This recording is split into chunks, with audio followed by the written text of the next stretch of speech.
Welcome into the College Football Every Game on the Board podcast, week 2, part number 1, with our leadoff hitter here at Jeff Nadu on Twitter, the big man on campus. Jeff, welcome in, buddy. How you feeling?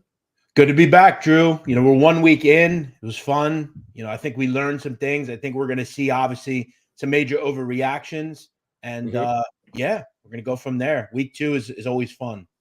For sure, man. And we got some big games on this slate that we're talking. What about 12 games here? We're talking the Friday night lights game, Illinois versus Kansas, all the way down to Utah, Baylor, going in rotation order on the odd screen, those little numbers next to the team name. And we'll talk all the games on the week 2 board here. So starting off Friday night, September 8th, we get Illinois and Kansas, 58 being the total. And we are seeing the Kansas Jayhawks at home in Lawrence, minus 3-point home favorites here, Jeff. You liking anything 7:30 Eastern Friday night lights? Yeah, this is an interesting game, Drew. I mean, you have a team in Illinois that, I don't know, they didn't look very good against Toledo. And what I find interesting about this game is this is almost, at least on offense, a carbon copy of what you just saw. We obviously saw they struggled with DeQuan Finn. The run game defensively was poor for Illinois. They've got to really shore that up because this is an even better version of what they just saw. I think the good thing for Illinois is this is not as good a defense as the one you just saw. Kansas is a group that generally over the years have very much struggled to get stops. But I think there's a reason that you kind of tread lightly with Kansas. If you like Kansas here, Jalen Daniels did not play against Missouri State. Now, obviously, that was probably just something where we're going to win this game regardless. And they didn't put him in there. But he hasn't had that extra game under his belt to look, the first game you kind of want to be there for. You want to get some run under yourself a little bit. But he didn't play. That's something to monitor here. I thought 3.5, I'm not going to play this one. I didn't get there with it. If I got 3.5, I'd maybe lean Illinois here. But I really have to wonder about this defense. Is it as good as maybe we thought it would be? I'm not exactly sure. I don't know that it's much different than the game we just saw. I probably feel like it's first to 30 wins.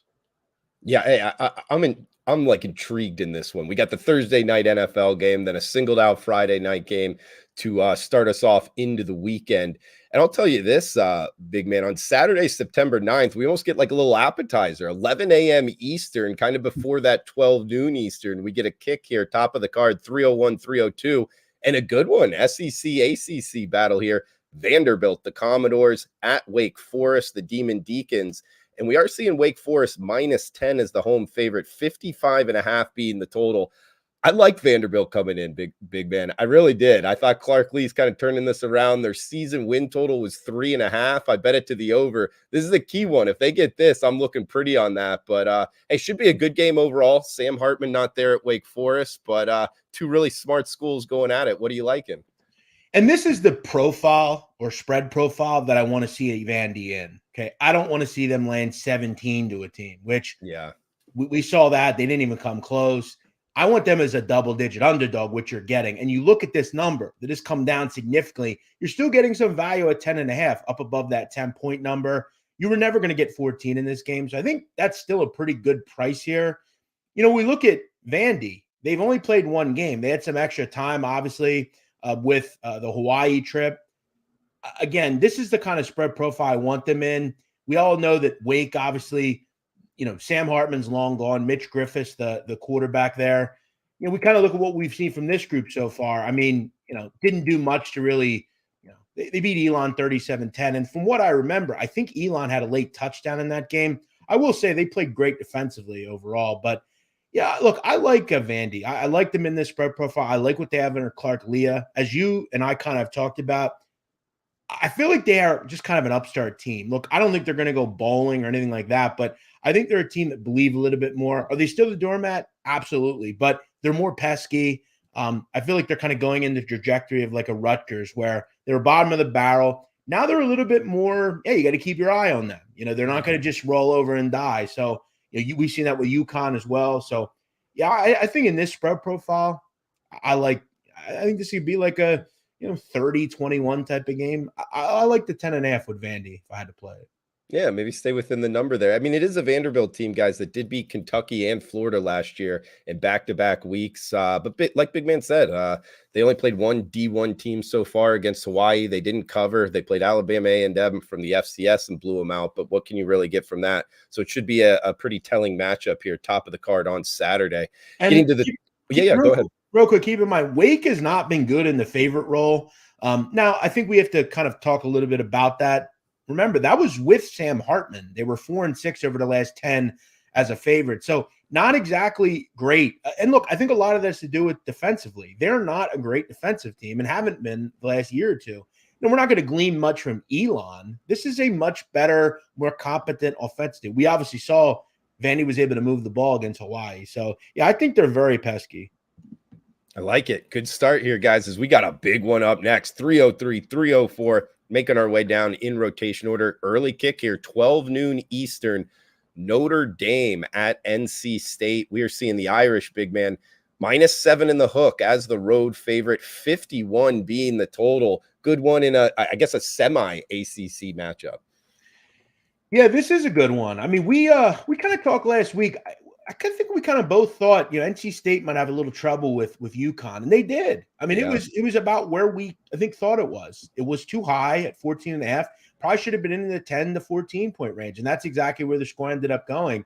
As far as the Notre Dame Fighting Irish, look, they have done what they've needed to do in the first two games. They've absolutely pulverized their opponent. Now, I don't care that they beat Tennessee State 56-3, but I thought that week 0 performance against Navy, who, look, Navy struggles in openers, but they're a good defensive team, Navy. I mean, that's hard to triple option prepare for. They completely shut that team down on both sides, and they did what they had to do on offense. I don't know, man. Look, I like Hartman. I think he gives them a quarterback that they haven't really had in several years, probably. I'm trying to go back to the last, who is it? I guess Deshaun Kaiser is probably the last great quarterback. I mean, who have they had there recently? I'm trying to think. At Notre Dame. They've had some great ones. I mean, not I don't think incredibly great quarterbacks, but good quarterbacks. I think he's a really good player for them. But this is, again, first road game for Notre Dame. NC State, we obviously know that they have some talent at the quarterback position with Brennan Armstrong. Something tells me I think this game is more high scoring than anything. I see 50.5, and I think, I don't know, I kind of feel this is like a 30-27 type of game. 31-24, something like that. 50.5 seems a little low. I don't know. And again, you're stepping up at a higher, way higher level offensively. NC State, Drew, is significantly better than Tennessee State and Navy offensively. Is that defense for real? I'm not sure just yet. I don't think NC State's defense is anything to write home about either. I think this is probably a mid-20s to high 20s type of game. 50.5 seems a little too low for me here. I agree with you, big man. I didn't have this one down, but you make some good points. I guess one question I would bring up is, like, NC State's defense looked good against UConn's offense, but I don't know how much of that is just like UConn. Now they're stepping up in class against Notre Dame. Like, is Notre Dame going to be able to roll them? Because their offenses look good out of the gate. You know what I mean? It's almost a difficult handicap, but I agree with you. I could see some points in this one. You figure, I mean, they gave up 14 points to UConn, okay? 273 yards, which is good. Again, this is a major step up. So let's just say NC State plays somewhat better than UConn. They're going to get into the 20s. Again, like 30-21 is a winner in this game, Drew. Like, you don't need an incredible offensive performance. This isn't 62. I think if you're getting a total under 52, 51-ish, under there, I think you got to take a shot here. I really do. I just think, and keep in mind, I mean, when you look at yards per play, Drew, UConn had more yards per play than NC State. Not much more, but they had more. So I think going from UConn to Notre Dame, I think this one is a higher score. 50.5 is too low. Yeah, I'm in agreement there. I can see some points for sure, guys, as we're talking with @Jeff Nadu on Twitter, the big man on campus. I am Drew Martin on Twitter @DrewMartinBets. Every game on the board, going through the top part here of the Saturday card. We hit the Friday card as well. And reminder here, guys, we are brought to you by Viva Tequila Seltzer. We flavored our tequila seltzer because flavor is the spice of life, and we like our drinks with a kick just as we like to live our lives. Check them out. Viva Tequila Seltzer.com. One is on the way to you, Jeff. So we're going to have a taste test here in the next week or two. So stay tuned for that on the Every Game on the Board podcast. We absolutely will. Absolutely, man. We got Western Michigan and Syracuse up next, 3:30 Eastern time. We get the MAC versus the ACC here, Jeff. 56 being the total, minus 23 in the hook. That's the orange at home. Yeah, look, I've said before, I mean, I feel like we've talked about this. Again, we talked about this last week, and there was one guy in the comments, why'd you say you bet against MAC, and then you tell us to take Central Michigan? Well, because that was the one game I felt like it was a decent spot. It didn't work out. This is just not a good thing when a MAC team steps up and plays a G5 or P5. And I believe you responded to the commenter and said, I think it's like a 25-ish%. And after this week, it's probably significantly lower than that cover rate. I mean, they just do not cover against teams in the Power 5. And, you look at Syracuse, right? I think there's a lot to like about this team. I think they have one of the best receivers probably in the country. And you look at Garrett Schrader. I mean, Garrett Schrader is terrific. I mean, he is a guy who can really move with his legs. Look, we're not going to glean much from Colgate, but I mean, whether it's him, Rondé Gatson, the receiver I was mentioning, this is a good football team. You always know they're going to have a good defense there. Do you kind of just blind bet it? I don't know. I mean, Western Michigan didn't move mountains exactly against the St. Francis Golden Flash or whatever the hell their nickname is. I've seen this Jack Solopek kid play, transfer, I believe. I mean, wasn't real effective last year with Western Michigan. This is not a vintage, PJ Fleck Western Michigan team. I think the number is probably warranted. And the MAC struggled in stepping up. Ball State, Central Michigan. There were some others as well. I mean, Akron, lost to Temple. I mean, this is not a good conference in stepping up. Now, I don't really throw in the Temple one just because that's a G5, but Syracuse a P5 as far as I can remember. I didn't get there with this one, but I would just kind of stay with the whole betting against the MAC. And this one's been bet up. So I think under 24, I'd have interest there. That's a good point, big man. Yeah, Ohio struggled as well. I know Kentucky beat a MAC team and covered there at the end. And you're right. I think it's over the last 2 or 3 years, the MAC in week 1 is hitting 25%, not straight up, guys, against the spread, meaning you've been winning 75% of your bets, just blindly fading the MAC in week 1. We'll see if it carries. Yeah. I think right now, I've had one of these in college basketball. I used the whole, when you have a SWAC team facing a Power 5 school, I've bet that for years, betting against them. It's becoming very profitable betting against MAC teams when they play a Power 5. And it's not going to hit 100% of the time, but it's a pretty damn good bet. I'll just say this real quick. I mean, when you look at last year, Syracuse stepping up when they play a team below them, they're the step-up team. I mean, beat UConn 48-14, Wagner 59-0.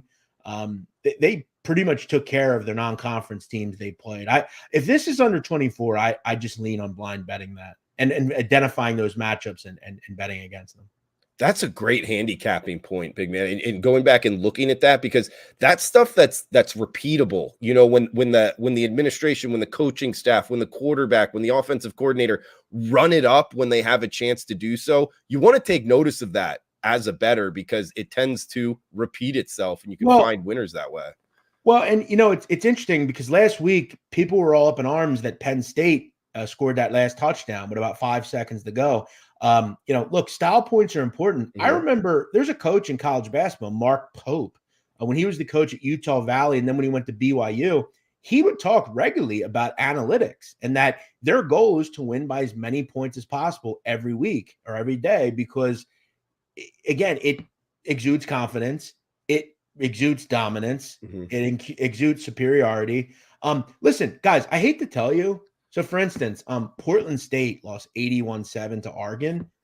Let me ask you, Drew, how much do you think Portland State made to lose by 75-ish points?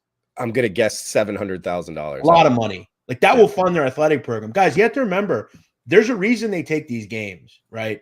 Coppin State, their athletic program has come out and said, we essentially stay afloat by pay for play games. That's how we fund this athletic department. So, I mean, you pay a school $700,000 at Portland State, that's going to allow them to fund. So let's not exactly feel bad. They know what they're doing by getting into these games. Absolutely. And to your point with Penn State kind of scoring there at the end, James Franklin's one of those coaches. He will run it up. Like, so when people are like, oh, bad beat this, it's like, nah, man, that should be part of your handicap. I mean, to be honest, I think that if the fact that West Virginia even had an opportunity to cover, I thought you were pretty lucky. They didn't play well. I didn't think Penn State really looked great defensively. I think if they run that game 5 more times, Penn State would win 38-7 every time. Like, I think they were lucky to even be in the position. Penn State was a superior team. Big man. Speaking of the MAC, we got another one here against the SEC. Talking about big point spreads, -42. That's Georgia as the home team. 53 the total. We're talking Ball State at Georgia in between the hedges here. Yeah, I actually, just as we're speaking, I bet this at 42. I don't want it to get any above that. 42 is a key number, coming off, obviously, the 6 touchdowns. Guys, this is just pretty much a gimme here to me. Like, I watched Ball State last week against Kentucky. I mentioned, I think it was on this show, I like the over in that game. I thought Kentucky, faster a tempo. Ball State with Lane Hatcher, I thought they had the ability to score some points, and they did exactly what I needed them to. Now, Kentucky essentially got it there themselves, but, look at the Michigan-East Carolina game. You need the bad team to score something when you take an over in these types of games. I'm not taking it over here, though. This is a steamroll spot. This is 55-0 to me. This is a team in the Georgia Bulldogs who, again, with how good college football is this year, there's a lot of parity, I think. Colorado is going to be interesting. USC, there's going to be a lot of teams. You got to leave no doubt if you're Georgia. And I got to tell you, they didn't cover last week if they were laying 42. They allowed a fourth quarter touchdown to Kinkhead Dent, the quarterback at Tennessee Martin. Great name. Interesting name. He scored a touchdown with, I believe, 6 minutes to go. So, yeah, this one I think gets ugly. I think if you're Georgia, you got to look to kind of continue to roll it up, run it up. They got South Carolina on deck. I don't think you're not that. I don't think that's a huge. It's not Alabama or something. I think this is one you just auto play. We found, again, betting against the MAC. It's a great opportunity. Sure. In front of the home fans there, I could see him running it up as well. As we got Marshall, ECU up next, 4 o'clock Eastern, 309, 310 as we're making our way down in rotation order here, guys. Marshall at East Carolina, 44 being the total. We are seeing the Thundering Herd -3-point road favorites, big man. Yeah, I got to tell you, I was a bit perturbed by Marshall's performance over the weekend. I'm not sure what that was against Albany, of all teams. The Great Danes up in New York, 21-17. And it wasn't easy. They were losing going into the fourth quarter, Drew. They were down 17-14 going into the fourth quarter. Shut out Albany in the fourth quarter and won the game 21-17. Not great. Now you get a team in ECU coming in who, look, they were absolutely anemic offensively against Michigan. But, I mean, now all of a sudden, well, okay, this is a different opponent. I got to tell you, I was very concerned as well with Mason Garcia. I didn't think he looked particularly good. Had an interception. But again, Michigan's Michigan. This is obviously a nice kind of respite, if you will. It's not going to be as tough. You get a game at home. That's a great atmosphere. Dowdy-Ficklin Stadium down in Greenville, North Carolina. They're going to be up for this one. This is a game, I think, a little bit more in their wheelhouse. Yeah, look, if you're going to give me a couple of points with ECU, I'd probably lean that way here. I'm probably not going to get there with this one, but I wasn't real impressed with Marshall. Their quarterback, Fancher, okay, but it was a lot of struggling to score in the red zone, that sort of thing. So, for me, isn't one I'm running to bet, but I would lean. You also look at on third down. Marshall was 1 for 10 on third down. It's not good enough. I think ECU can hang. I thought they did okay defensively, Drew, against Michigan. Yeah, it's an intriguing handicap almost. Like you get ECU going up against the top 10 team and Marshall struggling with an FCS opponent and the Great Danes. I like that you actually do that, BMOC. So now playing each other this week, it becomes becomes difficult, in my opinion. It's not one that I've bet.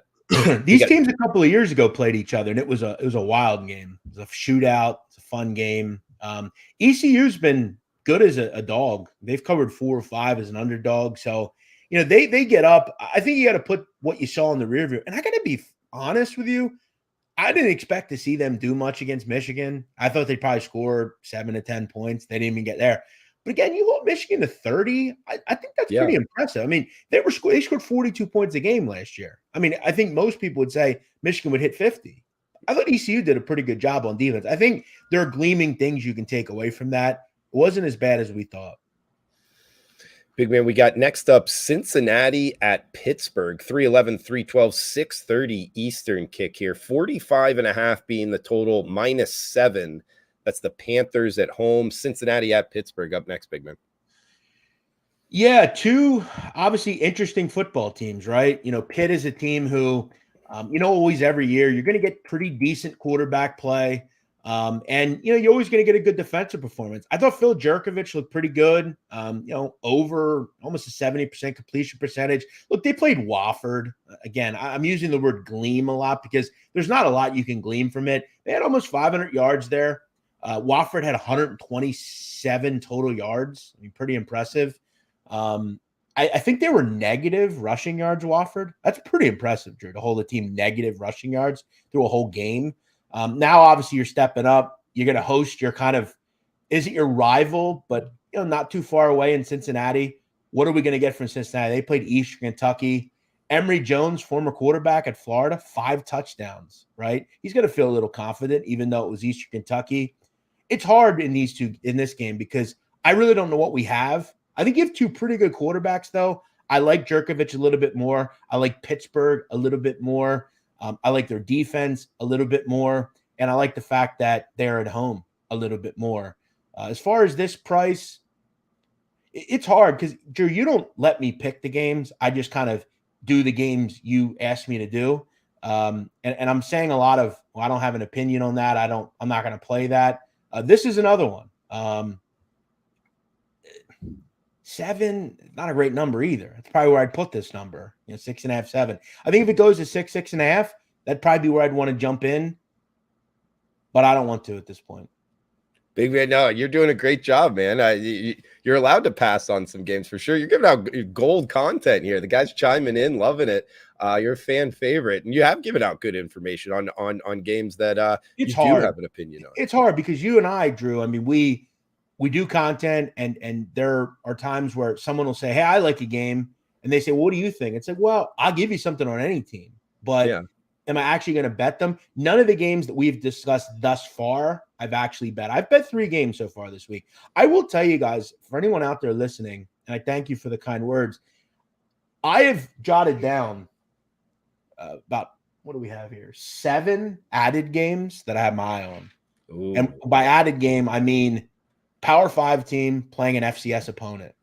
So I'm not going to be betting a ton early just because I have games that don't have numbers out yet. So yeah, when do they come out? On Fridays, right?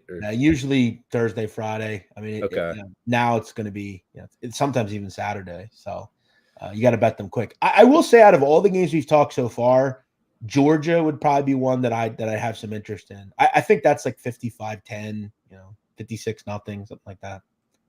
Cool. I also want to ask you, I haven't gotten your opinion on this. Cincinnati, obviously making the jump to the Big 12. What are your thoughts on the Big 12, on all of this conference realignment, big man? What do you think? Well, unfortunately, it's just a sign of the times, man. It's not something that I'm really into, but I don't like change in general. If you know me, Drew, my everyday routine is very similar, right? I think that's how, in what we do, that's how you have to be. You have to almost be like you're in prison. You have a set schedule every day. That's how I do things. I think in my life, I just don't like change. So I don't love it, but I think in the end, rubber meets the road. I just think it kind of makes these conferences a bit better. The Big 12 is better having UCF, Houston, Cincinnati. Like, the games are better. I think they're quality teams. They're definitely groups that can hack it. But I think it can also dilute the brand a bit. I mean, the Big 12 is maybe just not as effective. But then again, It's just a down year for the Big 12. And when we ask ourselves, are they ever actually a team we can worry about? Not really. The Big 12 never actually wins anything, if we notice. Yeah, they like get there. They've had a tough time. Yeah, they get to the Final Four all the time. Like Oklahoma or Texas may get there this year. But what happens when they get there? Now, how they beat Michigan, I don't know, TCU. Like, I thought Michigan was a better team. But look at what happened when they got to the final. And this is what happens. We all talk about we want more parity in college football until we get to the final and it's 65-7. And it's like, like, we don't want that. Like, when will you guys realize that we always want Alabama and Georgia? Because maybe there's a chance they'll meet and it'll be a great game, you know? Putting Washington in the final or TCU in the final, it generally doesn't bode well. So. Yeah. Well, getting back to the games here, and I agree with you. I mean, I think actually they did a great job of preserving themselves, you know, the Big 12 and adding the state of Florida, the state of Ohio. That's true. I mean, look at the Pac-12, for instance. I mean, they're kind of pillaging themselves. Let me ask you, Drew, real quick. Would we be able to deal with a Deion Sanders in the national title game against like Alabama? I mean, could you imagine the fellatio session that ESPN would have on a given basis with that? Holy those shit. two. My God. ESPN loves Alabama, man, and they love Colorado in the short term at least. I mean, it's like Colorado literally won a world title. Like, people are acting like they literally won the national title, the best team in the entire world. Amazing. Yeah. We actually got that game coming up here, Nebraska and Colorado. I can't wait. Yeah, 2 more here, guys. Actually, an intriguing one here, big man. 3:13, 3:14, 12 noon Eastern, right at the rip here. James Madison in Virginia. We're seeing JMU -6-point road favorites. 40 the total in Charlottesville. So we get the group of 5 laying nearly a touchdown at the Power 5. What are you thinking in Charlottesville?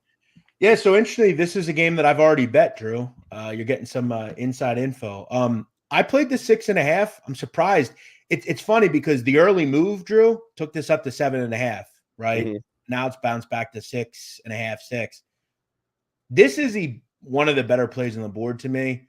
Now I want to get some of the emotional stuff out of the way. This is the first home game for Virginia since 3 of their players were killed last year. So there's going to be some emotional people there in this stadium for this one.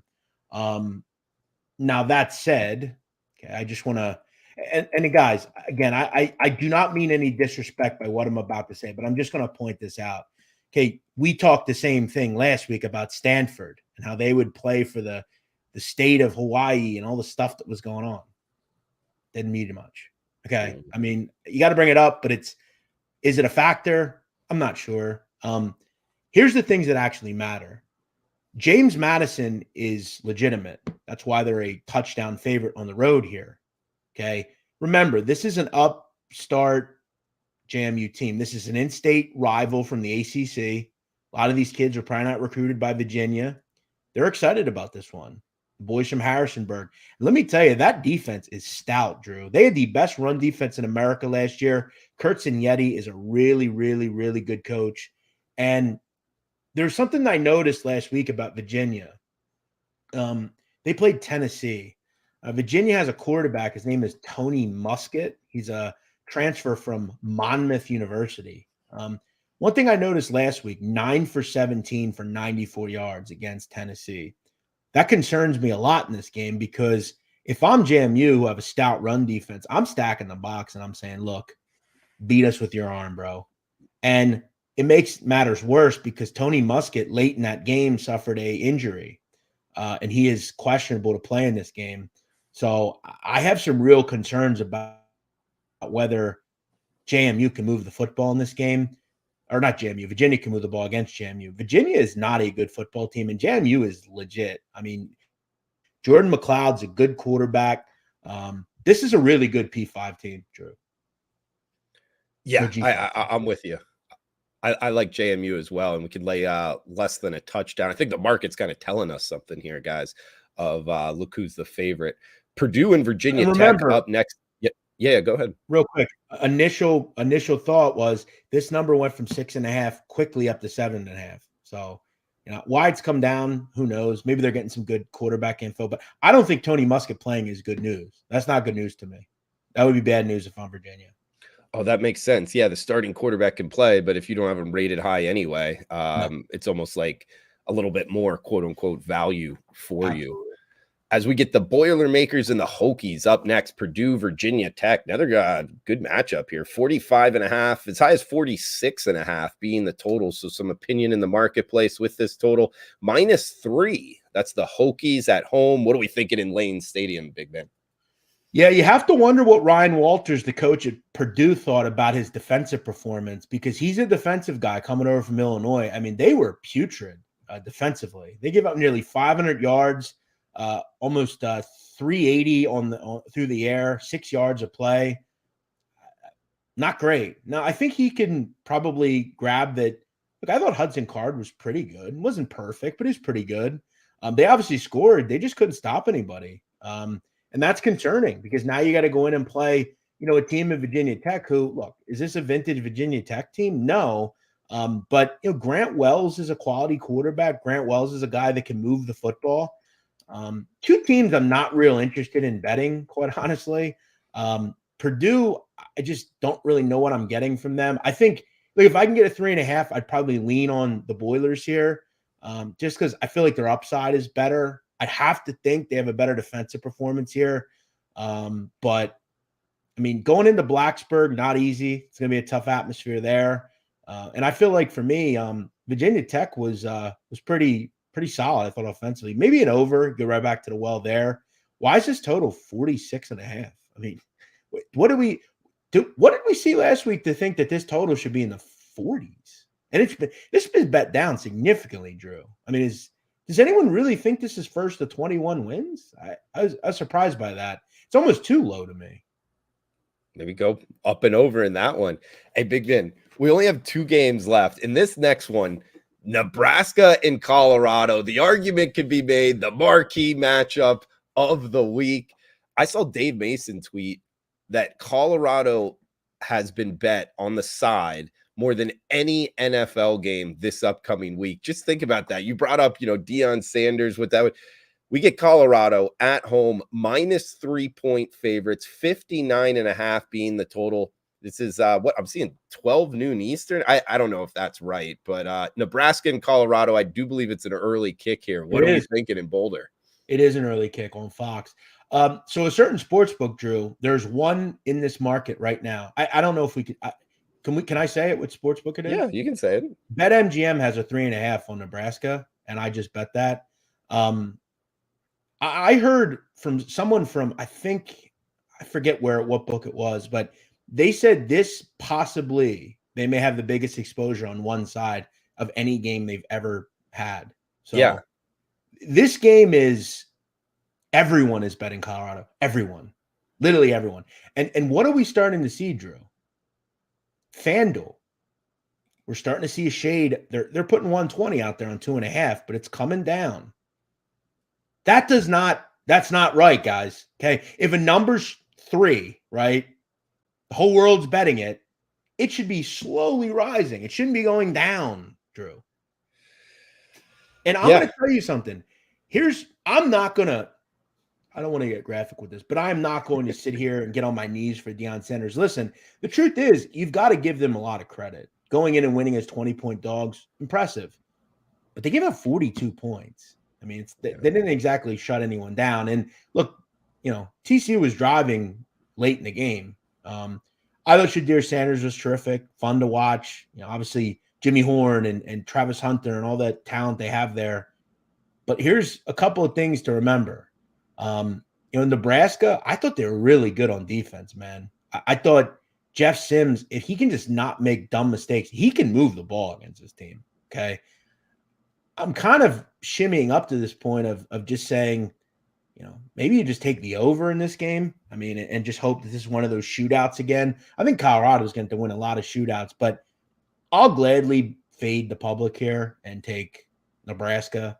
I'll take 3.5. I'm not going full unit on this game. I just want to be on it because I like to not be on the group that everyone's on. I mean, look at the change in how, they were 20-point dogs. Now they're 3.5-point favorites to a team. Overreaction. Yeah, huge move for sure. And I agree with you on this total. I'm kind of surprised it's sub 60 here, 59.5. It opened 58. We've seen it tick up, but you bring up Sims. I remember him at Georgia Tech. He's a heck of an athlete. That kid's going to have some success because Colorado's weakness was their defense. I almost feel like TCU should have ran the ball right at him a little bit more than they did. They probably would have won the game. I did a show last night, a spot with Gabe Morency and Cam Stewart, and Stewart made a great point. He mentioned that Jeff Sims can look like Michael Vick essentially at times, and then he can just look like a horrible quarterback that makes like bad decisions a lot. He's just got to not make bad. I mean, if he just doesn't make bad decisions, they probably win that game against Minnesota. I'll ask you, truthfully, who's a better coach, Matt Rule or Deion Sanders? If you're talking for one game this Saturday, I would take Matt Rule. But if you're telling me to like build a program, I'm talking about strategically in a game. Like, let's say Saturday you need a coach and you have to pick either Deion or Matt Rule. I would probably choose Matt Rule, but I would take Matt Rule over a lot of coaches. So that's kind of part of the equation. Yeah, he's terrific. I mean, he's just, I don't take – look, I thought they were good the other night against Minnesota. It was just one of those low-scoring games. Look, if that's the kind of game they get over this weekend, that'll bode well for them, right? You don't want to run with Colorado. Something tells me Matt Rule, who, remember, guys, guess what Nebraska was doing when Colorado was playing? Had a couple 2 days extra off? Game planning, right? Oh, great point. Yeah. I think if right now, if I'm listening to this, I'd go and just put a couple shekels at MGM on Colorado at 3.5. We're starting to see 2.5 120s pop up. Like it, big man. That's a big one, guys. Arguably the biggest game of the weekend. We got another one here to end it, and we'll get a most confident play from big man as well. 12 noon. This is a huge early slate here, guys. Yeah, 319, 320, Utah and Baylor. We're seeing 7.5. That's the Utes as the road favorite. 47 the total in Waco, big man. Yeah, I thought this number was a little low. We're starting to see an 8 pop up at where's this at? Somewhere. Caesars, sorry. But this is mostly 7.5. Couple things. I thought Utah looked really good last week against Florida. A couple extra days here as well, advantage-wise. Are they going to get Brewer back? Or not Brewer, Cameron Rising. He should be back for this game, I think. I don't know how close he is. That's something you want to keep an eye on. There is some interesting things coming out of Baylor, though. Drew, as you mentioned, best play I had last week, Texas State Baylor over the total. Easy winner. Blake Shapen went out late in that game with an injury, and he is not going to play in this game. So, not great for Dave Aranda. That group gave up 42 points to the Bobcats. Not real good knowing that you have to go in and play one of the best teams on the West Coast offensively in Utah. And whether it's Cameron Rising or Barnes, I think they move the ball effectively. I don't think Baylor's very good. I don't, especially with no Shapen. That's concerning. Was Bryson Barnes electric? I wouldn't say. I mean, they benefited obviously from some turnovers or one turnover. They have to be better offensively. This should be a better option for them offensively. You'd figure Rising should be back, I would hope. Guys, we are brought to you by Viva Tequila Seltzer. VivaTequilaSeltzer.com is where you can go get it shipped to your house. Viva Tequila Seltzer, refreshing and drinkable hard seltzer. 88 calories, 0 carbs, 0 sugar, and 4.5% ABV. 0 sugar, guys. That's important. No hangover. Viva, the perfect drink for your pre or post game celebrations, as it was created with the active lifestyle in mind. Go check them out. VivaTequilaSeltzer.com. Big man, that does it for all the games we're slated to do here on the Every Game on the Board podcast. But hey, at Jeff Nadu on Twitter, the big man on campus. Where else can people find you at? Anything else you want to shout out here? And did you have a most confident play of the ones we talked about? Yeah, as always, you can find me on Twitter at Jeff Nadu. I'm going to go to an added game, Drew. It's not on the board right now, unfortunately, a number, but whatever the number is, I'm playing it.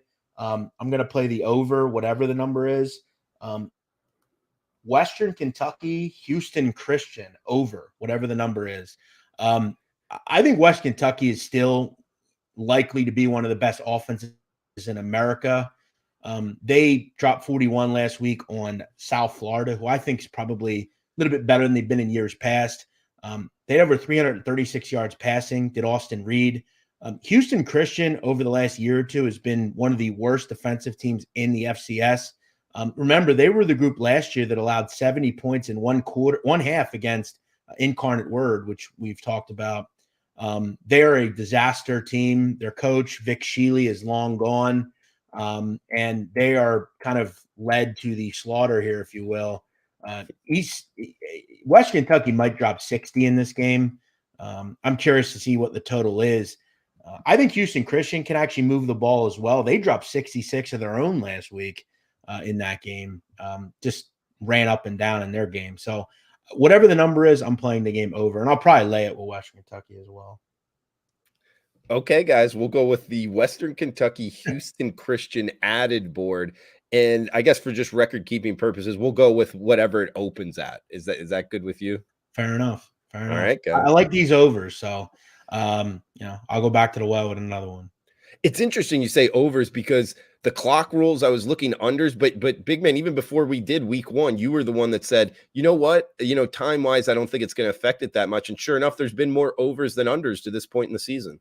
Yeah, I think it was just something that was extremely overrated coming into the season. That's all you heard. In the end, I mean, I've told you before, like pace doesn't mean that much to me. Just with the fact of, if offenses are good, offenses are good. It really just doesn't matter. And what are you losing? 2 or 3 plays a game, maybe? I mean, it's not going to make a huge difference. And remember, the most important thing, overtime is still a major possibility a lot of the time because the clock stops under the 2-minute mark. So I don't know. I just don't think it was that important. So. Yeah, no, I just wanted to point that out. I think you were exactly right, at least through week 0 in week 1. Shout out to Blake Medica in here, Golden, talking about the Golden Goose, the Duke Blue Devils, Daniel in the house, great intel. Keep the content rolling out. Let's go Auburn this week. Okay, that's an interesting game at Cal. And Bobby Mills in the house. He's kind of disagreeing. I don't know about disagreeing. No way I'm backing Jeff Sims and Nebraska. He made terrible decisions constantly at Georgia Tech and still doing it at Nebraska. Yeah, so. but remember, I mean, for a guy that made bad decisions, they still almost beat a really good Minnesota defense. And listen, I have no problem with people in their opinion. Do what you want. Remember, though, you are going to be with a very large contingent, possibly the biggest exposure on one team ever. Generally, go look at casinos in Las Vegas. Do you think they lose very often? Not going to think they do, especially in these types of games. So, like I said, I wouldn't go crazy with it, and I get your point. But he's growing, and I thought he looked pretty good at times too. At Jeff Nadu on Twitter. Give him a follow, guys. One of the best Twitter follows out there in the gambling world. The big man on campus. Thanks, Jeff. We'll talk next week. Guys, thanks for tuning in. Please smash that like button. Please feel free to comment below on YouTube, going on Facebook as well, and Twitter. Every game on the board. So cash those tickets. Thanks for tuning in. Thank you.